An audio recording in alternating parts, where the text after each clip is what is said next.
હું તો તને કેટલાય સમયથી કહેતી હતી, હવે તે જે કર્યું ને એ બધું બરાબર જ કર્યું છે. સારું હાલો, હું ફોન મૂકું છું. જ્યારથી તારી બેન છે ને સાસુ સસરાથી અલગ રહેવા મળી છે ને ત્યારથી એને બહુ સારું છે. પેલા તો એને સાસુ સસરા બહુ હેરાન કરી નાખતા હતા. મમ્મી ચા. 1 કલાકથી હું અહીંયા બેઠી છું. તારે તારી માએ શીખવાડ્યું છે હું કે હવે તું શા લઈને આવી?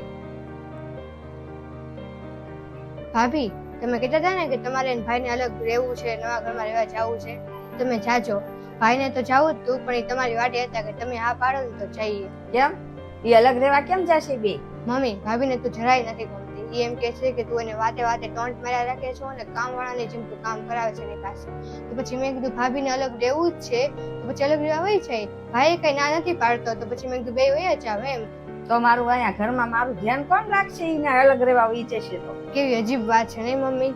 જ્યારે છોકરીની વાત થાય ત્યારે એક માં એવું ઈચ્છે છે કે એની છોકરી છે ને સાસુ સસરાથી અલગ છે ને અલગ રહેવા વહી જાય, અને જ્યારે પોતાની વાત આવે ત્યારે એક માં એવું ઈચ્છે છે કે મારા છોકરો અને વહુ છે ને મારી પાસે જ રહે, મારી સાથે જ રહે, મારી સેવા કરવા માટે. મમ્મી ગઢપણમાં છે ને મા બાપ છે ને એના છોકરા જેવા બની જાય છે. નાની નાની વાતમાં જીદ કરવા લાગે છે, ટોક ટોક કર્યા રાખે, બોલ બોલ કર્યા રાખે છે. એનો મતલબ એવો થોડી છે કે એને મૂકીને વયા જવા આપણે. એનું ધ્યાન રાખવું, ગળપણમાં એનો સહારો બનવો ને એ જ આપણી ફરજ હોય છે મમ્મી.